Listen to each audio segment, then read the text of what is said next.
ಪ್ರೀತಿಯ ವಿದ್ಯಾರ್ಥಿಗಳೇ, ನಾನು ಚೇತನ, ಗಣಿತ ಶಿಕ್ಷಕಿ, ದೊಡ್ಡಾಂಗನ ಪ್ರೌಢಶಾಲೆ, ಚಂಚನಗುಪ್ಪೆ, ಬೆಂಗಳೂರು. ಮಕ್ಕಳೇ, ನಾವು ಹಿಂದಿನ ತರಗತಿಯಲ್ಲಿ ಈ ಸಂಖ್ಯೆಗಳೊಂದಿಗಿನ ಆಟದ ಬಗ್ಗೆ ತಿಳ್ಕೊಂಡಿದ್ದೀವಿ.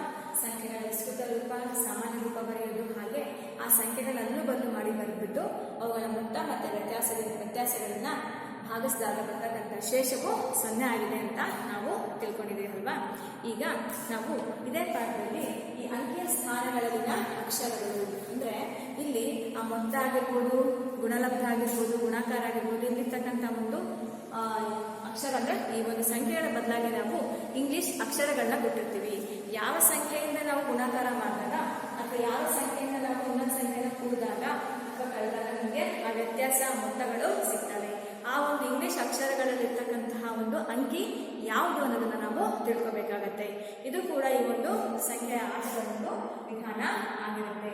ಇಲ್ಲಿ ನೋಡಿ 3a ಮತ್ತೆ ಪ್ಲಸ್ 25 ಆನ್ಸರ್ ಏನು ಬರಬೇಕು? ನಮಗೆ ಬಿ ಮತ್ತೆ 2 ಬರಬೇಕು. ಇಲ್ಲಿ ನಮಗೆ A1 ಮತ್ತೆ B1 ಇಂಗ್ಲಿಷ್ ಅಕ್ಷರಗಳಿಲ್ಲ, ಅಲ್ಲಿ ಸಂಖ್ಯೆ ಇಲ್ಲ. ಅಲ್ಲಿ ನಮಗೆ ಯಾವ ಯಾವ ಸಂಖ್ಯೆಗಳು ಬಂದಾಗ ಆ ಮೊತ್ತದಲ್ಲಿ ನಮಗೆ ಬಿಡಿ ಸ್ಥಾನದಲ್ಲಿ 2 ಬೇಕು, ಹತ್ತರ ಸ್ಥಾನದಲ್ಲಿ ಒಂದು ಸಂಖ್ಯೆ ಬೇಕಾಗುತ್ತೆ. ಸೊ ಈ ರೀತಿಯಾಗಿರ್ತಕ್ಕಂಥ ಲೆಕ್ಕಗಳನ್ನ ಮಾಡಬೇಕಾದ್ರೆ ನಾವು ಟ್ರಯಲ್ ಅಂಡ್ ಎರರ್ ಮಾಡಬೇಕಂದ್ರೆ ಒಂದೊಂದು ಸಂಖ್ಯೆನ ತಗೊಂಡು ಅದಾಗುತ್ತಾ ಇಲ್ವಾ ಅಂತ ನಾವೇನು ಮಾಡಬೇಕಾಗತ್ತೆ? ಪರಿಶೀಲನೆ ಮಾಡಬೇಕಾಗತ್ತೆ. ಹಾಗಾಗಿ ಇಲ್ಲಿ ನೋಡಿದ್ರೆ ಇಲ್ಲಿ ಯಾವ ಸಂಖ್ಯೆಗೆ ನಾವು 5ನ್ನ ಕೂಡಿಸಿದಾಗ ನಮಗೆ ಇಲ್ಲಿ ಮೊತ್ತ ಇರೋದು ವ್ಯತ್ಯಾಸ ಅಲ್ಲ.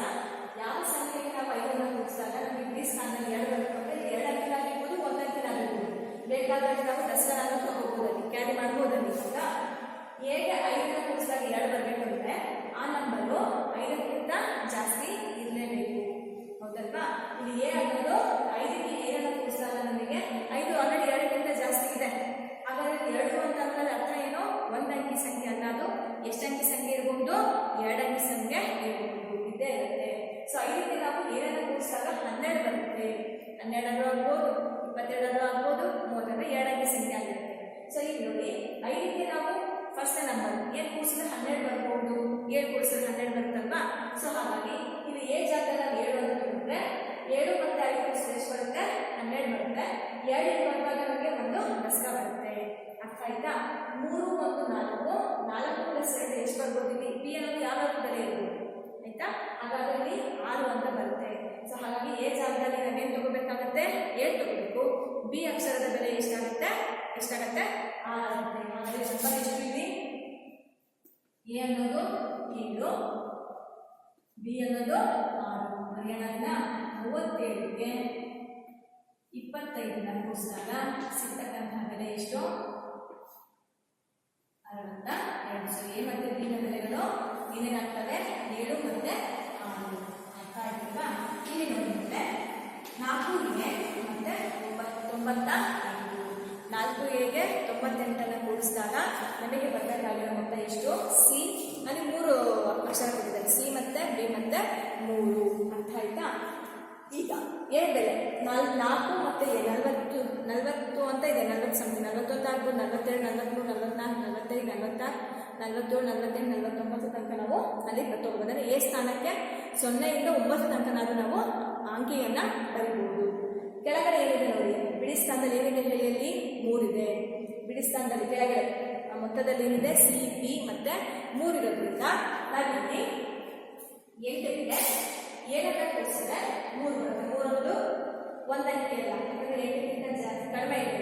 ಸೊ 8ಗೆ ನಾವು ಯಾವ ಸಂಖ್ಯೆ ಕೂಡಿದಾಗ ನಮಗೆ 2 ಅಂಕಿ ಸಿಗುತ್ತೆ, ಆಯ್ತಾ? 13 ಆಗ್ಬೋದು ಅಂತ. 8ಗೆ ಎಷ್ಟು ಕೂಡಿಸಿದ್ರೆ 13 ಬರುತ್ತೆ. 8ಗೆ 5 ಸೇರಿಸಿದ್ರೆ 13 ಬರುತ್ತೆ. ಸೊ ಇಲ್ಲಿ 5 ಅಂತ ಹೇಳ್ಕೊಳ್ಳೋಣ, ಆಯ್ತಾ? 5 ಮತ್ತೆ 8 ಎಷ್ಟಾಯ್ತು? C B 3. 5 ಮತ್ತೆ 8 ಎಷ್ಟಾಯ್ತು? 13 ಆಯ್ತು. 9 ಪ್ಲಸ್ 1 10. 10ಕ್ಕೆ 4 ಕೂಡಿಸಿದ್ರೆ ಎಷ್ಟು ಬರುತ್ತೆ? 14 ಆಗುತ್ತೆ. ಹಾಗಾದ್ರೆ ಇಲ್ಲಿ ಬರ್ತಕ್ಕಂತಹ ನಂಬರು 1, 4, 3. ಇಲ್ಲಿ ಎ ಬೇರೆ, ಬಿ ಬೇರೆ, ಸಿ ಬೇರೆ. ಸೇಮ್ ನಂಬರ್ ಇದ್ದಾಗ ಅದೇ ನಂಬರ್ ಬರುತ್ತೆ. ಎ ಬೇರೆ, ಬಿ ಬೇರೆ, ಸಿ ಬೇರೆ. ಇದು ಬರೀಬೋದಲ್ವಾ? ಹಾಗಾದ್ರೆ ಎ ಜಾಗದಲ್ಲಿ ನಾವು ಏನು ತಗೊಂಡಿದ್ವಿ? 5. ಬಿ ಬೆಲೆ ಎಷ್ಟು ಬಂತು? ನಮಗೆ 4 ಬರ್ಬೋದು. ಸಿ ಬರೋ ಬೆಲೆ ಏನಂದ್ರೆ 1. ಹಾಗಾದ್ರೆ ಸಂಖ್ಯೆ ಏನು? 45ಕ್ಕೆ ನಾವು 98ನ್ನ ಕೂಡಿಸಿದಾಗ 8, 5, 13, 9 9 ಪ್ಲಸ್ 1 10, 10 ಪ್ಲಸ್ 4 16. ಸೊ ಇಲ್ಲಿ ಸಿ ಬಿ ಮತ್ತೆ ಎ 5, 4 ಮತ್ತೆ 1 ಅಂತ ಆಗುತ್ತೆ. ಸೊ ಈ ರೀತಿಯಾಗಿ ನಾವು ಅಕ್ಷರಗಳಿಗೆ ಸಂಖ್ಯೆಗಳನ್ನ ಕೊಡಬೇಕು. ಸೊ ಇಲ್ಲಿ 1a ಇಂಟು ಎ 9 ಇಲ್ಲಿ ಇಂಟು ಇದೆ, ಇಲ್ಲಿ ಮೊತ್ತ ಅಲ್ಲ ಇಂಟು ಇದೆ.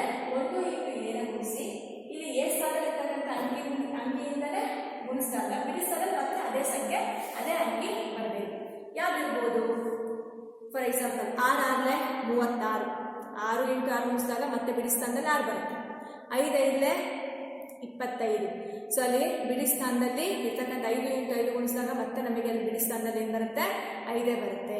ಅರ್ಥ ಆಯ್ತಾ? ಸೊ ಈಗ ಇಲ್ಲಿ ಬರ್ತಕ್ಕಂಥ ಸಂಖ್ಯೆ ಯಾವ್ದು ಇರ್ಬೋದು ನೋಡೋಣ. ಈಗ ಇಲ್ಲಿ 5 ಅಂತ ಕೊಡ್ತೀನಿ, 5 ಬರಬೇಕು, ಇಲ್ಲೂ 5 ಬರಬೇಕು, ಇಲ್ಲೂ ಕೂಡ 5 ಬರಬೇಕು. ಈಗ ಇಲ್ಲಿ 5 15 ಇದೆ, 15 ಇಂಟು 5, 15 ಎಷ್ಟಾಗ್ಬೋದು? 5 75 ಆಗಿರುತ್ತೆ. ಹಾಗಾದ್ರೆ ಇಲ್ಲಿ 5ರ ಸ್ಥಾನದಲ್ಲಿ ನಮಗೆ ಬರಕ್ಕೆ ಚಾನ್ಸ್ ಇದೆಯಾ?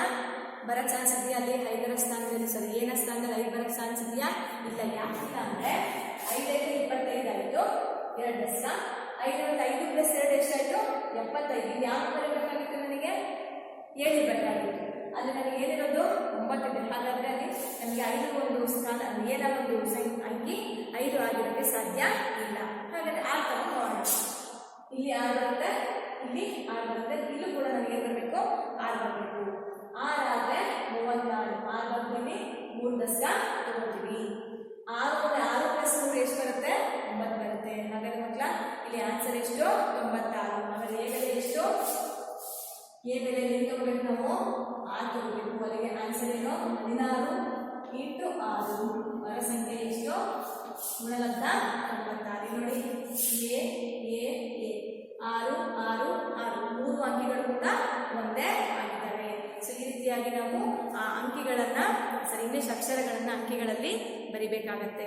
ಅರ್ಥ ಆಯ್ತಾ? ಈಗ ಮುಂದಿನ ಎ ಬಿ ಮತ್ತೆ 37, ಎ ಬಿ ಮತ್ತೆ ಅದು ಮೊತ್ತ ಆಯ್ತಾ? ಇಲ್ಲಿ ನೋಡಿ, ಎ ಇದೆ, ಬಿ ಇದೆ, 37 ಕೂಡಿಸಿ ನಮಗೆ 6 ಏನು ಬರಬೇಕು? ಇಲ್ಲಿ ಏನು ನಂಬರ್ ಬಂದಿರುತ್ತಲ್ಲ ಇದು ಕೂಡ ಅದೇ ನಂಬರೇ ಬರಬೇಕು. ಆ ರೀತಿಯಾಗಿ ನಾವು ಏನು ಸಂಖ್ಯೆಗಳನ್ನ ತಗೋಬೇಕು. ಸೊ ಯೋಚನೆ ಮಾಡಿ, ಅಲ್ಲಿ ಎ ಮತ್ತೆ ಬಿ ಮತ್ತೆ ಎಲ್ಲಿ ಯಾಕೆ ತಗೋಬಹುದು ಅಂತ ನೋಡೋಣ. ಎ ಎಷ್ಟಾಗಬೇಕು ಹಾಗೆ ಬಿ ಎಷ್ಟಾಗಬೇಕು. ಸೊ ಇಲ್ಲಿ ಯಾವ ನಂಬರ್ ಬರುತ್ತಲ್ಲ ಅದೇ ನಂಬರ್ ಇಲ್ಲಿಗೆ ಬರಬೇಕು. ಈಗ ಇಲ್ಲಿ ಅಕಸ್ಮಾತ್ 1 ಅಂತ ತಗೊಂಡ್ರೆ ಇಲ್ಲಿ 1 ಬರಬೇಕು. ಅರ್ಥ ಆಯ್ತಾ? ಇಲ್ಲಿ ನೋಡೋಣ, ಇದು 1 ಅಂತ ತಗೊಂಡು ಇದು 1 ಅಂತ ಬರ್ಕೊಂಡು ಇಲ್ಲಿ 1 ಅಂತ ಬರ್ಕೊಂಡ್ರೆ ಇಲ್ಲಿ ನೋಡಿ 7ಕ್ಕೆ ಇಲ್ಲಿ ನಮಗೆ 11 ಬರಬೇಕಾಗುತ್ತೆ. ಅರ್ಥ ಆಯ್ತಾ? 7ಕ್ಕೆ ಏನು ಪ್ಲಸ್ 11 ಬರುತ್ತೆ? ಇದು 4 ಆಗಬೇಕು. 4 7 11 ಆಯಿತು, 11 ಬರುತ್ತೆ. ಹಾಗಾದ್ರೆ ಇದು ಕೂಡ ಏನಿರಬೇಕಾಗಿತ್ತು? ಒಂದೇ ಇರಬೇಕು. 1 ಪ್ಲಸ್ 1 2, 2 3 ಎಷ್ಟಾಗುತ್ತೆ? 2 3 5. ಬಟ್ ಇದರ ಸಂಖ್ಯೆ ಎಷ್ಟು? 6. ಹಾಗಾದ್ರೆ ಏನು ಗೊತ್ತಾಗಕ್ಕೆ ಸಾಧ್ಯ ಇಲ್ಲ. ಸೊ ನೆಕ್ಸ್ಟ್ ನಂಬರ್ 7 ತಗೊಂಡು ಇದು 2 ಆದರೆ ಇದು ಕೂಡ 2 ಆಗಬೇಕು. ಇಲ್ಲಿ 2 ಆಗುತ್ತೆ ಅಂದ್ಕೊಳ್ಳಿ. 7ಕ್ಕೆ ಏನು ಸೇರಿಸಿದ್ರೆ 12 ಬರುತ್ತೆ. ಎಷ್ಟು? 7ಕ್ಕೆ 5 ಸೇರಿಸಬೇಕು. 5 ಪ್ಲಸ್ 7 12 ಆಯಿತು. ದಶ ಇದೆ. ಇಲ್ಲಿ ಆಲ್ರೆಡಿ ಏನ ಬೆಲೆ ಎಷ್ಟಿದೆ? 2 ಅಂತ ಬರಬೇಕು. 2 ಪ್ಲಸ್ 1 3, 3 3 ಎಷ್ಟಾಗುತ್ತೆ? 6 ಆಗುತ್ತೆ. ಸೊ ಈ ರೀತಿಯಾಗಿ ಒಂದೊಂದು ಸಂಖ್ಯೆ ತಗೊಂಡು ನಾವೇನು ಮಾಡಬೇಕು? ಬರಿತಾ ನೋಡಬೇಕು, ಹಾಕಿ ನೋಡಬೇಕು. ಹಾಗಾದ್ರೆ ಇಲ್ಲಿ ಎ ಸ್ಥಾನದಲ್ಲಿ ಇರ್ತಕ್ಕಂಥ ಅಂಕಿ 1 ಆಗುತ್ತೆ, ಬಿ ಸ್ಥಾನದಲ್ಲಿ ಯಾವ್ದು ಬರುತ್ತೆ? 5 ಬರುತ್ತೆ. ಹಾಗಾದ್ರೆ ನಂಬರ್ ಏನು? 15 ಪ್ಲಸ್ 37 ಎಷ್ಟು ಬರಬೇಕು? ಎ ಬೆಲೆ 2, 25 ಪ್ಲಸ್ 37, 5 7 5 12 ಆಯಿತು, 3 2 1, 3 ಪ್ಲಸ್ 2 5, 5 ಪ್ಲಸ್ 1 6 ಆಯಿತು. ಸೊ ಇದು ಸೇಮ್ ಬರುತ್ತೆ 2 ನಂಬರು. ಈ ನಂಬರ್ ಬಿ ಬೆಲೆ 5. ಇದು ಒಂದೇ ನಂಬರ್ ಆಗುತ್ತೆ. ಅರ್ಥ ಆಯ್ತಾ? ಇಲ್ಲಿ ಗುಣಲಬ್ಧ ಎ ಇಂಟು ಬಿಗೆ 3 ಗುಣಿಸಿದಾಗ ಈ ನಂಬರ್ ಇಲ್ಲಿ ಬರಬೇಕು, ಈ ನಂಬರ್ ಇಲ್ಲಿ ಬರಬೇಕು, ಸಿ ಬರಬೇಕು. ಯಾವ ನಂಬರ್ ಆಗಬೇಕು? 3ರಿಂದ ಗುಣಿಸ್ಕೋಬೇಕು. 3ರಿಂದ ಗುಣಿಸ್ಕೊಂಡಾಗ ನಮಗೆ ಏನು ಬರುತ್ತೆ? ಅದೇ ನಂಬರ್ನ ಗುಣಿಸಿದಾಗ 3ಕ್ಕೆ ಏನನ್ನ ಗುಣಿಸಿದ್ರೆ ಅದೇ ನಂಬರ್ ಬರುತ್ತೆ. 3ಕ್ಕೆ 1 ಗುಣಿಸಿದ್ರೆ 3 ಬರಬೇಕು. 3ಕ್ಕೆ 1 ಗುಣಿಸಿದ್ರೆ 1 ಬರಬೇಕು. 3ಕ್ಕೆ 2 ಗುಣಿಸಿದ್ರೆ 2 ಬರಬೇಕು. 3ಕ್ಕೆ 3 ಗುಣಿಸಿದ್ರೆ 3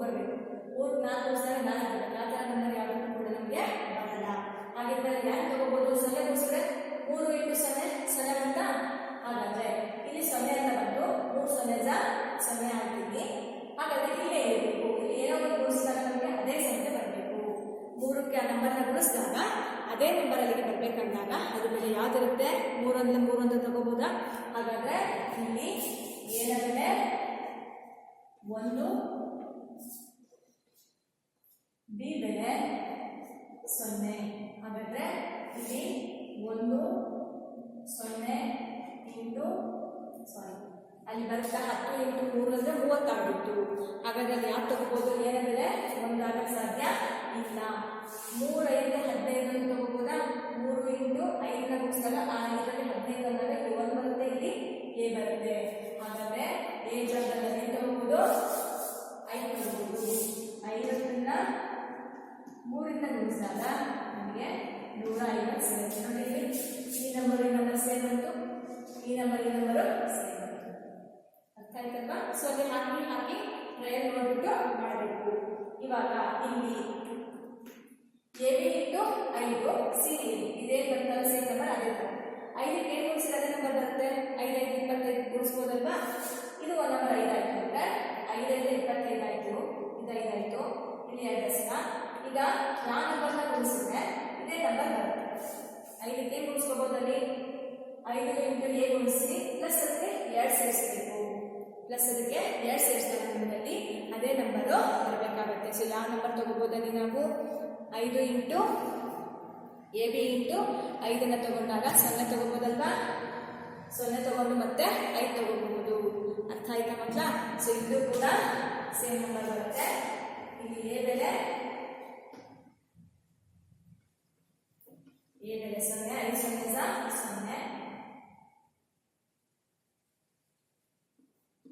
ಸರಿ. ಬಿ ಬೆಲೆ 5 0 ಆಗುತ್ತೆ, ಎ ಬೆಲೆ 5 ಆಗುತ್ತೆ. ಹಾಗಾದ್ರೆ ಏನು ಬರೀಬಹುದು? 5 0 ಇಂಟು 5 ಅಲ್ಲಿ 5 0 ಬಂದು 5 ಐತೆ 25 ಬಂತು. ಹಾಗಾದ್ರೆ ಈ ನಂಬರು ಒಂದೇ ಬರುತ್ತೆ, ಈ ನಂಬರು ಒಂದೇ ಬರುತ್ತೆ. ಸಿ ಬೆಲೆ ಏನು ಬಂದು ನಮಗೆ 2 ಬಂದಿದೆ. ಸೊ ಈ ರೀತಿಯಾಗಿ ನಾವು ಆ ಸಂಖ್ಯೆಗಳ ಅಂದ್ರೆ ಆ ಅಕ್ಷರಗಳ ಒಂದು ಬೆಲೆಯನ್ನ ಕಂಡುಹಿಡಿಯಕ್ಕೆ ಸಾಧ್ಯ ಆಗುತ್ತೆ. ಕೊಟ್ಟಿರ್ತಕ್ಕಂಥ ಯಾವುದೇ ಇಂಗ್ಲಿಷ್ ಅಕ್ಷರ ಆಗಲಿ ಅದರ ಬೆಲೆಯನ್ನು ನಾವು ಸುಲಭವಾಗಿ ಕಂಡುಹಿಡಿಯಬಹುದು. ಅರ್ಥ ಆಯ್ತಾ ಮಕ್ಕಳೇ? ಸೊ ಈಗ ಮುಂದಿನ ಭಾಗಕ್ಕೆ ಹೋಗೋಣ. ಮುಂದಿನ ಭಾಗ ಅಂದ್ರೆ ಭಾಜ್ಯತೆಯ ನಿಯಮಗಳು. ಭಾಜ್ಯತೆಯ ನಿಯಮಗಳು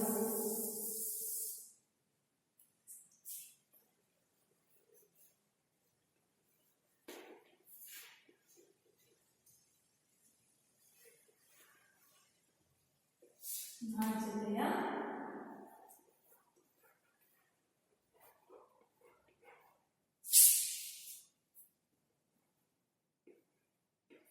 ನಿಯಮಗಳು.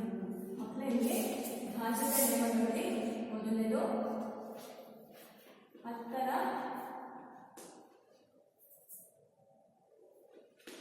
ಭಾಜ್ಯತೆ. ಅಂದ್ರೆ ಈಗ ಕೊಟ್ಟಿರ್ತಕ್ಕಂಥ ನಂಬರ್ ಯಾವುದೇ ಒಂದು ಕೊಟ್ಟಿರ್ತಕ್ಕಂಥ ಸಂಖ್ಯೆ 10ರಿಂದ ಭಾಗವಾಗುತ್ತಾ ಇಲ್ವಾ ಅಂತ ತಿಳ್ಕೋಬೇಕು. ಭಾಗಾಕಾರ ಮಾಡಿದ್ರೆ ನಾವು ಹೇಳಬೇಕು. ಭಾಗಾಕಾರ ಮಾಡಿ ಹೇಳೋದು ಗೊತ್ತು. ಭಾಗಾಕಾರ ಮಾಡಿದ್ರೆ ಆ ನಿಯಮಕ್ಕೆ ಅನುಗುಣವಾಗಿ ನಾವೇನು ಮಾಡಬೇಕು? ಅವುಗಳ ಭಾಗ ಆಗುತ್ತಾ ಇಲ್ಲ ಅಂತ ಹೇಳಬೇಕು. ಸೊ ಹಾಗಾಗಿ ಈ 10 ಭಾಗ ಆಗಬೇಕು ಅಂದ್ರೆ 10 ಗುಣಕದಲ್ಲಿ 10 ಮಧ್ಯೆ ಬರ್ತಕ್ಕಂಥ ಸಂಖ್ಯೆಗಳು ಏನೆಲ್ಲಾಗಿರ್ತವೆ? 10 1 10 20 30 40 ಈ ರೀತಿಯಾಗಿ 10 3. ಇಲ್ಲಿರ್ತಕ್ಕಂಥ ಬಿಡಿ ಸ್ಥಾನದಲ್ಲಿರ್ತಕ್ಕಂತಹ ಒಂದು ಅಂಕಿಯನ್ನ ಬಿಡಿ ಸ್ಥಾನದಲ್ಲಿರ್ತಕ್ಕಂಥ ಅಂಕಿಗಳೆಲ್ಲವೂ ಕೂಡ ಏನಾಗಿದ್ದಾವಲ್ಲಿ 0 ಅಂತಾನೆ ಇದ್ದಾವೆ. ಅಂದ್ರೆ ಅರ್ಥ ಏನು? 10ರಿಂದ ಭಾಗ ಆಗಬೇಕು ಅಂದ್ರೆ ಇಲ್ಲಿ ಆ ಸಂಖ್ಯೆಗಳಿರ್ತಕ್ಕಂಥ ಬಿಡಿ ಸ್ಥಾನದಲ್ಲಿರ್ತಕ್ಕಂಥ ಅಂಕಿಯು ಏನಾಗಿರ್ಬೇಕು? 0 ಆಗಿರ್ಬೇಕು. ಯಾವುದೇ ನಂಬರ್, ಅದು 2 ಅಂಕಿ ಆಗಿರ್ಬೋದು, 3 ಅಂಕಿ ಆಗಿರ್ಬೋದು, 5 ಅಂಕಿ 6 ಅಂಕಿ ಯಾವುದಾದ್ರೂ ಆಗಿರ್ಬೋದು, ಅವುಗಳನ್ನು ಹೇಗೆ ಕಂಡುಹಿಡಿಯಬೇಕು? ಭಾಗಾಕಾರ ಮಾಡ್ತಾನೆ ಆ ಬಿಡಿ ಸ್ಥಾನದಲ್ಲಿರ್ತಕ್ಕಂಥ ಅಂಕಿಯನ್ನು ನೋಡ್ಬಿಟ್ಟು ಅವುಗಳು 10ರಿಂದ ಭಾಗ ಆಗುತ್ತಾ ಅಥವಾ ಇಲ್ವಾ ಅಂತ ನಾವೇನ್ ಮಾಡ್ಬೋದು? ಡೈರೆಕ್ಟ್ ಆಗಿ ಹೇಳ್ಬೋದು. ಇಲ್ಲಿ ನೋಡಿ, ಇಲ್ಲಿ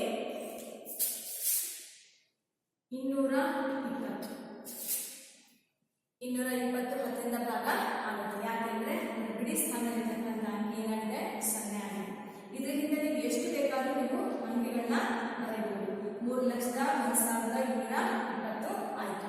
ಅದೇ ರೀತಿ ನೀವು 5 6 7 8 9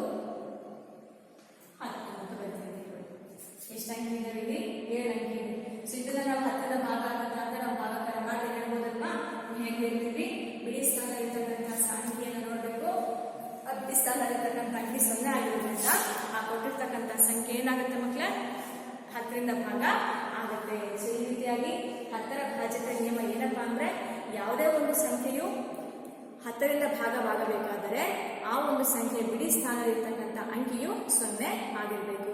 0 ಬಿಟ್ಟು ಬೇರೆ ಯಾವುದೇ ನಂಬರ್ ಇದ್ರೂ ಕೂಡ ಅದು 10ರಿಂದ ಭಾಗ ಆಗೋದಿಲ್ಲ. ಇದು ಮೊದಲ ಭಾಜ್ಯತೆಯ ನಿಯಮ ಆಗಿದೆ. ಈಗ ಎರಡನೇ ಹೋದ್ರೆ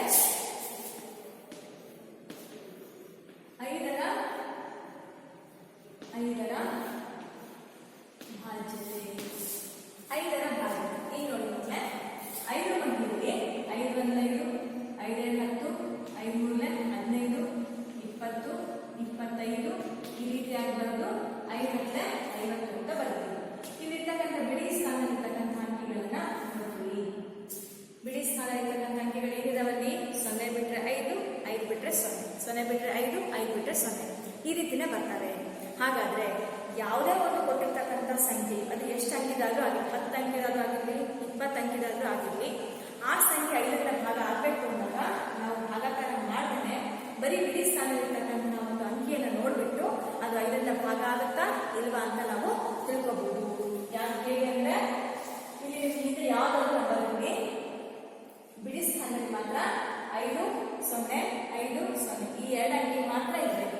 5 ಇದ್ರೂ ಭಾಗ ಆಗುತ್ತೆ, 0 ಇದ್ರೂ ಕೂಡ ಭಾಗ ಆಗುತ್ತೆ. ಫಾರ್ ಎಕ್ಸಾಂಪಲ್ ಈಗ 125 ಅಂತ ಇದೆ. 125 ಭಾಗ ಆಗುತ್ತಲ್ವಾ? ಯಾಕೆ ಭಾಗ ಆಗುತ್ತೆ? ಅಲ್ಲಿ ಬಿಡಿ ಸ್ಥಾನದಲ್ಲಿ 5 ಇದೆ. ಹಾಗೇನೆ 3 2 9 0 0 ಇದಾಗುತ್ತೆ 5ರಿಂದ ಹಾಗಾಗ ಆಗುತ್ತೆ. ಯಾಕೆ? ಈ ಬಿಡಿ ಸ್ಥಾನದಲ್ಲಿ 0 ಇದೆ. ಹಾಗಾದ್ರೆ 3 5 6 7 8 9 10 11 12 ಈ ರೀತಿ ಬರೀತೀನಿ ಬನ್ನಿ. ಆಯ್ತಾ? 3 6 9 12 ಅಂಕಿ ಇದೆ. ಇದು 5ರಿಂದ ಭಾಗ ಆಗುತ್ತಾ? ಇಲ್ಲ. ಯಾಕೆ? ಇಲ್ಲಿ ಬಿಡಿ ಸ್ಥಾನದಲ್ಲಿರ್ತಕ್ಕಂಥ ಅಂಕಿ ಏನಿದೆ? 2 ಇದೆ. ಅಕಸ್ಮಾತ್ ನಮಗೆ ಮುಂದೆ 0 ಆದ್ರೂ ಇರ್ಬೋದು ಅಥವಾ ಇಲ್ಲಿ 5 ಆದ್ರೂ ಇದ್ರೆ ಇದೇನಾಗ್ತಾ ಇತ್ತು? ಭಾಗ ಆಗ್ತಾ ಇತ್ತು. ಹಾಗಾದ್ರೆ ಮಕ್ಕಳ ಇಲ್ಲಿ ನೋಡಿ 5ರಿಂದ ಭಾಗ ಆಗಬೇಕು ಅಂದ್ರೆ ಆ ಸಂಖ್ಯೆಯಲ್ಲಿ ಆ ಬಿಡಿ ಸ್ಥಾನದಲ್ಲಿರ್ತಕ್ಕಂಥ ಅಂಕಿಯು 0 ಅಥವಾ 5 ಆಗಿರಬೇಕು. ಆ ಬೆಡಲ್ಲಿ ಯಾವ್ದಾದ್ರೂ ಆಗಿದ್ರು ಕೂಡ ಅದೇನಾಗಿರುತ್ತೆ? 5ರಿಂದ ಭಾಗ ಆಗುತ್ತೆ. ಅಕಸ್ಮಾತ್ ಈಗ ಅದು ಈ ನಂಬರ್ ಕೊಡ್ತೀನಿ 3 2 7 6 3 9 2 0 ಆಯ್ತಾ? ಇದು ಸಂಖ್ಯೆ ಇದೆ. ಈ ಸಂಖ್ಯೆ 10ರಿಂದ ಭಾಗ ಆಗುತ್ತಾ? ಆಗುತ್ತೆ. ಯಾಕೆ? ಬಿಡಿ ಸ್ಥಾನದಲ್ಲಿ 0 ಇದೆ. 5ರಿಂದ ಭಾಗ ಆಗುತ್ತಾ? ಆಗುತ್ತೆ. ಯಾಕೆ? ಬಿಡಿ ಸ್ಥಾನದಲ್ಲಿ 0 ಇದೆ. ಅಕಸ್ಮಾತ್ ಇಲ್ಲಿ 0 ಮುಂದ್ಗಡೆ 5 ಬಂದಂತೆ 3 6 9 ಅಂಕಿ ಸಂಖ್ಯೆ ಇದು. ಈಗ 0 ಮುಂದೆ 5 ಬಂದಿದೆ ಅಂದ್ರೆ ಈಗ ಇದು 10ರಿಂದ ಭಾಗ ಆಗುತ್ತಾ? ಆಗಲ್ಲ. ಯಾಕೆ? ಈ ಬಿಡಿ ಸ್ಥಾನದಲ್ಲಿರ್ತಕ್ಕಂಥ ಅಂಕಿಯು 5 ಆಗಿದೆ.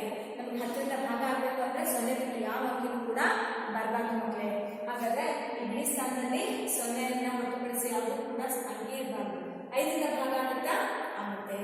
ಮಕ್ಕಳೇ ಇದನ್ನ ಏನು ಗೊತ್ತಾಗುತ್ತೆ ಅಂದ್ರೆ ಯಾವುದೇ ಒಂದು ಸಂಖ್ಯೆಯು 10ರಿಂದ ಭಾಗ ಆಯ್ತು ಅಂದ್ರೆ ಅವೆಲ್ಲವೂ ಕೂಡ 5ರಿಂದಲೂ ಭಾಗ ಹಾಗೆ ಆಗುತ್ತೆ.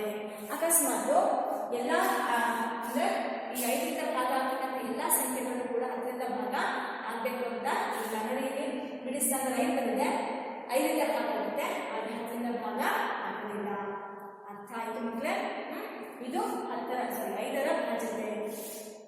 ನೆಕ್ಸ್ಟ್ ಬರ್ತಕ್ಕಂಥದ್ದು 3ರ ಭಾಜ್ಯತೆಯ ನಿಯಮ. ಅಂದ್ರೆ ಕೊಟ್ಟಿರ್ತಕ್ಕಂಥ ಯಾವುದೇ ಒಂದು ಸಂಖ್ಯೆ 3ರಿಂದ ಭಾಗ ಆಗಬೇಕಂದ್ರೆ ಏನಿರಬಹುದು? ಸೊ ಹಾಗಾದ್ರೆ 3 ಮಗ್ಗಿ ನೋಡೋಣ. 3 ಮಗ್ಗಿಯಲ್ಲಿ 3 1 3 3 2 6 3 9 12 3 5 15 3 6 15 24 ಆಯ್ತಾ? 3 ಮಗ್ಗಿ ಬರುತ್ತಲ್ಲ ಈಗ ಇಲ್ಲಿ ನಾವು ಬಿಡಿ ಸ್ಥಾನದಲ್ಲಿರ್ತಕ್ಕಂಥ ಸಂಖ್ಯೆನ ನೋಡಲ್ಲ. ಇದನ್ನ ನೀವು ಈ ಮಗ್ಗಿಯನ್ನು ನೋಡಿದಾಗ ಇದು 3 ಇದೆ ಹೌದಾ? ಇಲ್ಲಿ 3 2 6 ಇದೆ, 3 3 9 ಆಯ್ತು. ಇಲ್ಲಿ ಆಗ 2 ಅಂಕಿ ಸಂಖ್ಯೆ ಬೇಕು. ಇಲ್ಲಿ 2 ಪ್ಲಸ್ 1 ಎಷ್ಟಾಗುತ್ತೆ? ಮೊತ್ತ ಕೂಡಿಸಿದ್ರೆ ಎಷ್ಟಾಗುತ್ತೆ? 3 ಬರುತ್ತೆ. 5 ಪ್ಲಸ್ 1 ಪ್ಲಸ್ 5 ಕೂಡಿಸಿದ್ರೆ ಎಷ್ಟು ಬಂತು? 6 ಬಂತು. 8 ಪ್ಲಸ್ 1 ಕೂಡಿಸಿದ್ರೆ ಎಷ್ಟು ಬಂತು? 9 ಬಂತು. 21ರಲ್ಲಿ 3, 24ರಲ್ಲಿ 6, 27ರಲ್ಲಿ 9, 30ರಲ್ಲಿ 3 ಪ್ಲಸ್ 1 ಎಷ್ಟು ಬಂತು ಮಕ್ಕಳೇ? ಈಗ ಈ ಇಷ್ಟು ಸಂಖ್ಯೆಗಳನ್ನು ನೋಡ್ತಾ ಹೋದಾಗ ನಮಗಲ್ಲಿ ಒಂದು ವಿನ್ಯಾಸ ಸಿಗುತ್ತೆ. ಹೆಂಗಪ್ಪ ಅಂತಂದ್ರೆ ಈ 3 ಬಗೆಯಲ್ಲಿರ್ತಕ್ಕಂತಹ ಎಲ್ಲಾ ಸಂಖ್ಯೆಗಳ ಮೊತ್ತ 3 ಬರ್ಬೋದು, 6 ಬರ್ಬೋದು, 9 ಯಾವ್ದಾರ ತಗೊಳ್ಳಿ ಆಯ್ತಾ. 3, 6, 9, 3, 6, 9, 3, 6, 9 ಇವೇ ಸಂಖ್ಯೆ ಬರ್ತವೆ. ಎರಡನೇ ಸಂಖ್ಯೆನ ಕೂಡಿಸಿದಾಗ ನಮಗೆ ಬರ್ತಕ್ಕಂಥ ಒಂದು ಮೊತ್ತ ಏನಿರುತ್ತೆ? 3, 6, 9 ಇದು ಬಿಟ್ಟು ಯಾವುದೇ ಒಂದು ಮೊತ್ತ ನಮಗಲ್ಲಿ ಸಿಗ್ತಿಲ್ಲ. ಅಂದ್ರೆ ಇದರಿಂದ ಏನ್ ತಿಳಿತಪ್ಪ ಅಂದ್ರೆ ಯಾವುದೇ ಕೊಟ್ಟಿರ್ತಕ್ಕಂಥ ಒಂದು ಸಂಖ್ಯೆಯ ಮೊತ್ತ, ಕೊಟ್ಟಿರ್ತಕ್ಕಂಥ ಸಂಖ್ಯೆಯ ಒಟ್ಟು ಮೊತ್ತ 3 ಬರಬೇಕು, 6 ಬರಬೇಕಿಲ್ಲ, 9 ಬಂದ್ರೆ ನಮಗೆ ಆ ಸಂಖ್ಯೆಯು 3ರಿಂದ ಭಾಗ ಆಗುತ್ತೆ. ಈಗ ನೋಡಿ 123 ಅಂತ ತಗೋತೀವಿ. 1, 2, 123. 123 3ರಿಂದ ಭಾಗ ಆಗತ್ತಾ ಅಂತ ನಾವು ತಿಳ್ಕೋಬೇಕು ಅಂದ್ರೆ ಆ 1, 2, 3 ಅಂಕಿಗಳಿದಾವಲ್ಲ ಅವುಗಳ ಮೊತ್ತವನ್ನ ತಿಳ್ಕೊಳ್ಳೋಣ. ಹೇಗೆ ಬರೀತೀವಿ? 1 plus 2 plus 3, 2 plus 3, 1 plus 2 3, 3 plus 3 6. So ಮೊತ್ತ 6 ಅಂತ ಬಂದುತ್ತಾನೆ. ಹಾಗಾದ್ರೆ ಕೊಟ್ಟಿರ್ತಕ್ಕಂಥ ಸಂಖ್ಯೆ 323 3ರಿಂದ ಭಾಗ ಆಗತ್ತೆ ಅಂತ ಅರ್ಥ. ಈಗ ಇದು ಅನ್ನ 1, 2, 3, 4, 5, 6, 7, 8 ಇದೆ. 8 ಅಂಕಿ ತಗೊಂಡಿದ್ದೀವಿ. ಈಗ 1 plus 2 3, 3 plus 3 6, 6 4 10, 10 5 15, 15 plus 6 21, 21 plus 7 28, 28 plus 8 ಎಷ್ಟಾಗುತ್ತೆ? 36 ಅಷ್ಟಲ್ವಾ? ಹಾಗಾದ್ರೆ ಮೊತ್ತ 1 plus 2 plus 5 plus 6 plus 7 plus 8. So ಹಾಗಾಗಿ ಮೊತ್ತ ಎಷ್ಟು ಬಂತು ಮಕ್ಕಳೇ? 36. 36 3 ಪ್ಲಸ್ 6 ಎಷ್ಟು ಬರುತ್ತೆ? 3 ನಾವು 3 ಪ್ಲಸ್ 6 ಎಷ್ಟು ಬರುತ್ತೆ ನಮಗೆ? 9. ಸೊ ಹಾಗಾಗಿ 9 ಬಂತು ಅಂದ್ರೆ ಆ ಕೊಟ್ಟಿರ್ತಕ್ಕಂಥ 8 ಅಂಕಿ ಸಂಖ್ಯೆನೂ ಕೂಡ 3ರಿಂದ ಭಾಗ ಆಗುತ್ತೆ. ನಾವು ಭಾಗಾಕಾರ ಮಾಡ್ತಾನೆ ಯಾವುದೇ ಒಂದು ಕ್ಯಾಲ್ಕುಲೇಟ್ ಯೂಸ್ ಮಾಡ್ತಾನೆ ಅದು 3ರಿಂದ ಭಾಗ ಆಗತ್ತಾ ಅಂತ ನಾವೇನ್ ಮಾಡ್ಬೋದು? ಕಂಡಿರ್ಬೋದು. ಸೊ ಹಾಗಾದ್ರೆ 3ರ ಭಾಜ್ಯದ ನಿಯಮ ಏನಪ್ಪಾ ಅಂದ್ರೆ ಯಾವುದೇ ಒಂದು ಕೊಟ್ಟಿರ್ತಕ್ಕಂಥ ಸಂಖ್ಯೆಯ ಅಂಕಿಗಳ ಮೊತ್ತವು, ಯಾವುದೇ ಒಂದು ಕೊಟ್ಟಿರ್ತಕ್ಕಂಥ ಸಂಖ್ಯೆಯ ಅಂಕಿಗಳ ಮೊತ್ತವು 3, 6 ಅಥವಾ 9 ಬಂದರೆ, 3 ಅಥವಾ 6 ಮತ್ತೆ 9 ಆಗಿದ್ದರೆ ಆ ಕೊಟ್ಟಿರುವ ಸಂಖ್ಯೆಯು 3ರಿಂದ ಭಾಗ ಆಗುತ್ತದೆ. ಅರ್ಥ ಆಯ್ತು ಮಕ್ಕಳೇ? ಹಾಗಾದ್ರೆ ಎಷ್ಟು ದೊಡ್ಡ ನಂಬರ್? ಈಗ ಅಕಸ್ಮಾತ್ ಇನ್ನೊಂದು 1 ಅಂತ ಬಂದಿಟ್ಟು ಅಂತ ಇಟ್ಕೊಳ್ಳಿ. ಇನ್ನೊಂದು ನಂಬರ್ ನೋಡಿ 2, 3, 4,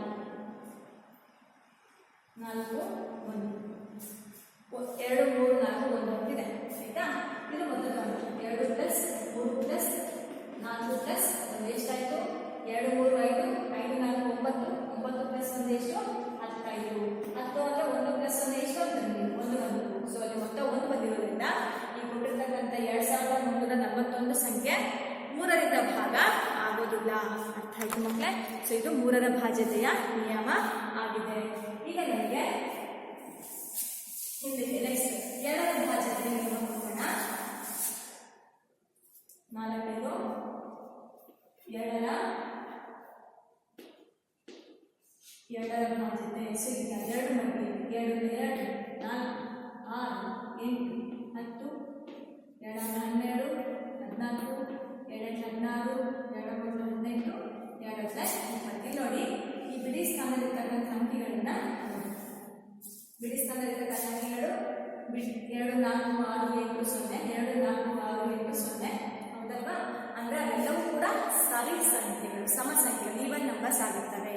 ಇಲ್ಲಿ ಬಂದಿರತಕ್ಕಂಥ ಎಲ್ಲಾ ಸಂಖ್ಯೆಗಳು ಕೂಡ ಸಮ ಸಂಖ್ಯೆಗಳು. ಬಿಡಿ ಸ್ಥಾನದಲ್ಲಿ 2 0 2 4 6 8 ಈ ರೀತಿ ಅಂಕಿಗಳು ಅಂದ್ರೆ ಸಮ ಸಂಖ್ಯೆಗಳು ಇದ್ರೆ, ಈವನ್ ನಂಬರ್ಸ್ ಇದ್ರೆ ಅವೆಲ್ಲವೂ ಕೂಡ ಏನಾಗ್ತವೆ? 2ರಿಂದ ಭಾಗ ಹಾಗೆ ಆಗುತ್ತೆ. ಈ ಫಾರ್ ಎಕ್ಸಾಂಪಲ್ ಈಗ 144 ಅಂತಿದೆ. 144 ಬಿಡಿ ಸ್ಥಾನದಲ್ಲಿ ಏನಿದೆ? 4 ಇದೆ. ಹಾಗಾಗಿ ಕೂಡ ಕೊಟ್ಟಿರ್ತಕ್ಕಂಥ ಸಂಖ್ಯೆ 2ರಿಂದ ಭಾಗ ಆಗುತ್ತೆ. ಈಗ 5 6 3 7 4 4 2 1 ಅಂತ ಇದೆ. 3 6 7 8 ಸಂಖ್ಯೆ, 8 ಅಂಕಿ ಸಂಖ್ಯೆ ಇದೆ. ಬಿಡಿ ಸ್ಥಾನದಲ್ಲಿ ಏನಿದೆ ನಿಮಗೆ? 1 ಇರೋದ್ರಿಂದ ಈ ಕೊಟ್ಟಿರ್ತಕ್ಕಂಥ ಸಂಖ್ಯೆ 2ರಿಂದ ಭಾಗ ಆಗೋದಿಲ್ಲ. ಯಾಕೆ? ಬಿಡಿ ಸ್ಥಾನದಲ್ಲಿ ಸಮ ಸಂಖ್ಯೆ ಇಲ್ಲ ಅಂತ ಬರೀಬೇಕು. ಹಾಗಾದ್ರೆ ಎರಡರ ಭಾಜ್ಯತೆ ನಿಯಮ ಏನಪ್ಪಾ ಅಂದ್ರೆ ಯಾವುದೇ ಒಂದು ಕೊಟ್ಟಿರ್ತಕ್ಕಂಥ ಸಂಖ್ಯೆ ಬಿಡಿ ಸ್ಥಾನದಲ್ಲಿ ಸಮ ಸಂಖ್ಯೆ ಇದ್ರೆ ಆ ಕೊಟ್ಟಿರುವ ಸಂಖ್ಯೆಯು ಎರಡರಿಂದ ಭಾಗ ಆಗುತ್ತದೆ. ಅರ್ಥ ಆಯ್ತು ಮಕ್ಕಳೇ? ಎರಡರಿಂದ ಭಾಗ ಆಗಬೇಕು ಅಂದ್ರೆ ಬಿಡಿ ಸ್ಥಾನದಲ್ಲಿ ಸಮ ಸಂಖ್ಯೆ ಇರಬೇಕು. ಈಗ ಮುಂದಕ್ಕೆ ಹೋಗೋಣ. ಕೊನೆಯ ನಿಯಮ ಆರರ ಭಾಜ್ಯತೆ. ಆರರ ಭಾಜ್ಯತೆಯ ನಿಯಮ. ಸೊ ಇಲ್ಲಿ 6 ಅಂದ್ರೆ ನೋಡಿ, 6 × 6 12 24 30 36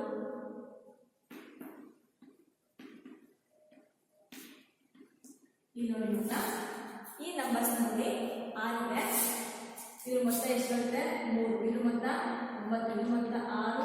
3 + 0 3. 3 + 6 9. 4 + 2 6. 4 + 5 12. ಇದು 9 ಬಂತು, ಇದು 6 ಬಂತು. ಅರ್ಥ ಆಯ್ತಾ? ಮೊತ್ತ ನೋಡಿ. ಇವಾಗ ಇಲ್ಲಿ ನೋಡಿ ಬಿಡಿ ಸ್ಥಾನದಲ್ಲಿರ್ತಕ್ಕಂತಹ ಒಂದು ಅಂಕಿಗಳನ್ನ ನೋಡಿ. 6 2 6 2 8 4 0. 6 2 8 4 0. ಅರ್ಥ ಆಗ್ತಿದೆಯಾ? ಎಷ್ಟು ಚೆನ್ನಾಗಿದೆ ಅಲ್ಲ ಬಗೆಯಲ್ಲಿ. ಸೊ ಇವೆಲ್ಲವೂ ಕೂಡ ಎಂಥ ಸಂಖ್ಯೆಗಳು?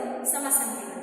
ಇವಾಗ ಇದು ಮೊತ್ತ ಬಂದಿದ್ದಾವಲ್ಲ 3 9 6 3 9 6 12 12 ಅಂದ್ರೆ ಮತ್ತೆ ಅಲ್ಲಿಗೆ 2 + 3 1 1 + 2 3 ಆಯಿತು. ಸೊ 3 9 6 ಮೊತ್ತ ಏನು ಬಂದಿದೆ ಹೇಳಿ? 3 9 6. ಬಿಡಿ ಸ್ಥಾನದಲ್ಲಿ ಏನಿದೆ ಹೇಳಿಯಲ್ಲಿ? ಸಮ ಸಂಖ್ಯೆ. ಹಾಗಾದ್ರೆ ಯಾವುದೇ ಒಂದು ಸಂಖ್ಯೆ 6ರಿಂದ ಭಾಗ ಆಗಬೇಕು ಅಂದ್ರೆ ಅದು 2ರಿಂದನೂ ಭಾಗ ಆಗಿರ್ಬೇಕು, ಆಗುವಂತಿರ್ಬೇಕು, 3ರಿಂದನೂ ಭಾಗ ಆಗುವಂಗೆ ಇರಬೇಕು. ಅಂದ್ರೆ ಅರ್ಥ ಏನು? ಬಿಡಿ ಸ್ಥಾನದಲ್ಲಿ ಸಮ ಸಂಖ್ಯೆ ಇರಬೇಕು. ಆ ಕೊಟ್ಟಿರ್ತಕ್ಕಂಥ ಸಂಖ್ಯೆಯ ಮೊತ್ತ 3 6 ಇಲ್ಲ 9 ಬರಬೇಕು. ಇಲ್ಲಿ ನೋಡೋಣ. 234 ಬಿಡಿ ಸ್ಥಾನದಲ್ಲಿ 4 ಇದೆ. ಹಾಗಾದ್ರೆ ಇದು 2ರಿಂದ ಭಾಗ ಆಗುತ್ತೆ. ಸರಿನಾ? ಈಗ 2 + 3 + 4 4 3 7 7 2 9. ಹಾಗಾದ್ರೆ 9 ಬಂದಿದೆ. 3ರಿಂದಲೂ ಭಾಗ ಆಗುತ್ತೆ. ಹಾಗಾದ್ರೆ ಕೊಟ್ಟಿರ್ತಕ್ಕಂಥ ಸಂಖ್ಯೆ 6ರಿಂದ ಏನಾಗುತ್ತೆ? ಭಾಗ ಆಗುತ್ತೆ. ಈಗ 3 4 5 3 4 5 345. ಬಿಡಿ ಸ್ಥಾನದಲ್ಲಿ ಏನಿದೆ? 5. 5 ಅನ್ನೋದು ಎಂಥ ಸಂಖ್ಯೆ? ಸಮ ಸಂಖ್ಯೆ ಅಲ್ಲ. ಹಾಗಾದ್ರೆ 2ರಿಂದ ಭಾಗ ಆಗೋದಿಲ್ಲ.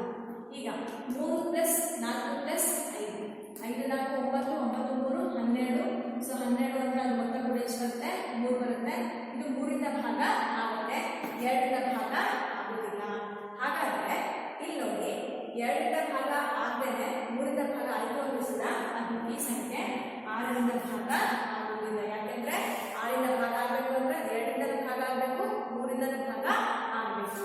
ಅಕಸ್ಮಾತ್ ಇಲ್ಲಿ 345 ಬದಲಾಗಿ 3450 ಅಂದ್ರೆ ಇವಾಗ ಇದೇನಾಗುತ್ತೆ ಮಕ್ಕಳೇ? ಬಿಡಿ ಸ್ಥಾನದಲ್ಲಿ ಏನಿದೆ? 0 ಇದೆ. ಸಮ ಸಂಖ್ಯೆ ಇದೆಯಾ? ಈಗ ಇಲ್ಲಿ 5 + 0 ಆಲ್ರೆಡಿ ನಮಗೆ ಎಷ್ಟು ಬರುತ್ತೆ? ಮೊತ್ತ ಇಲ್ಲಿ 12 ಬಂತು. 12ಗೆ 0 ಕೂಡಿಸಿದ್ರು 12 ಬರುತ್ತೆ. ಇವೆರಡು ಮೊತ್ತ ತಗೊಂಡ್ರೆ 3 ಬರುತ್ತೆ. ಇವೆರಡು ಕೂಡ 3ರಿಂದಲೂ ಭಾಗ ಆಗುತ್ತೆ, 2ರಿಂದಲೂ ಭಾಗ ಹಾಗೆ ಆಗುತ್ತೆ. ಸೊ ಈ ರೀತಿ ಸಂಖ್ಯೆಗಳು ಅಂದ್ರೆ ಯಾವುದೇ ಕೊಟ್ಟಿರ್ತಕ್ಕಂಥ ಸಂಖ್ಯೆಗಳು 2ರಿಂದ ಮತ್ತೆ 3ರಿಂದ ಭಾಗವಾದರೆ ಆ ಕೊಟ್ಟಿರುವ ಸಂಖ್ಯೆಯು 6ರಿಂದಲೂ ಭಾಗ ಆಗುತ್ತದೆ. ಸೊ ಮಕ್ಕಳೇ, ನಾವು ಈ ಒಂದು ತರಗತಿಯಲ್ಲಿ ಕೊಟ್ಟಿರುವ ಇಂಗ್ಲಿಷ್ ಅಕ್ಷರದ ಒಂದು ಸಂಖ್ಯೆಯನ್ನು ಕಂಡುಹಿಡಿಯೋದು, ಹಾಗೆ 5 10 2 3 ಮತ್ತು 6ರ ಭಾಜ್ಯತೆಯ ನಿಯಮಗಳ ಬಗ್ಗೆ ತಿಳ್ಕೊಂಡ್ವಿ. 2ರಿಂದ ಭಾಗ ಆಗಬೇಕು ಅಂದರೆ ಬಿಡಿ ಸ್ಥಾನದಲ್ಲಿ ಸಮ ಸಂಖ್ಯೆ ಇರಬೇಕು. 3ರಿಂದ ಭಾಗ ಆಗಬೇಕು ಅಂದರೆ ಮೊತ್ತವು 3 6 ಅಥವಾ 9 ಬರಬೇಕು. 6ರಿಂದ ಭಾಗ ಆಗಬೇಕು ಅಂದರೆ ಆ ಸಂಖ್ಯೆ 2 ಮತ್ತು 3ರಿಂದ 2ರಲ್ಲೂ ಭಾಗ ಆಗಬೇಕು. 5ರಿಂದ ಭಾಗ ಆಗಬೇಕು ಅಂದರೆ ಬಿಡಿ ಸ್ಥಾನದಲ್ಲಿ 0 ಅಥವಾ 5 ಇರಬೇಕು. 10ರಿಂದ ಭಾಗ ಆಗಬೇಕು ಅಂದರೆ ಬಿಡಿ ಸ್ಥಾನದಲ್ಲಿ 0 ಮಾತ್ರ ಇರಬೇಕು. ಸೊ ಈ ರೀತಿಯಾಗಿ ನಾವು ಅಂಕಿಗಳನ್ನು ನೋಡಿಕೊಂಡು ಆ ಸ್ಥಾನದಲ್ಲಿರ್ತಕ್ಕಂಥ ಅಂಕಿಗಳ ಒಂದು ನೋಡ್ಕೊಂಡ್ಬಿಟ್ಟು ನಾವು ಅವುಗಳ ಭಾಜ್ಯತೆಯನ್ನು ತಿಳಿಸಬಹುದಾಗಿದೆ ಅಥವಾ ತಿಳ್ಕೋಬಹುದು. ನಾವು ಭಾಗಾಕಾರ ಮಾಡಿದರೆ ಅವುಗಳ ಭಾಗ ಆಗುತ್ತಾ ಇಲ್ಲ ಅಂತ ಈಸಿಯಾಗಿ ಹೇಳೋಕ್ಕೆ ಸಾಧ್ಯ ಮಕ್ಕಳ. ಸೊ ಈ ಪಾಠ ಅರ್ಥ ಆಯಿತು ಅಂತ ಅಂದ್ಕೊಂಡಿದ್ದೀನಿ ಮಕ್ಕಳೇ. ಧನ್ಯವಾದಗಳು.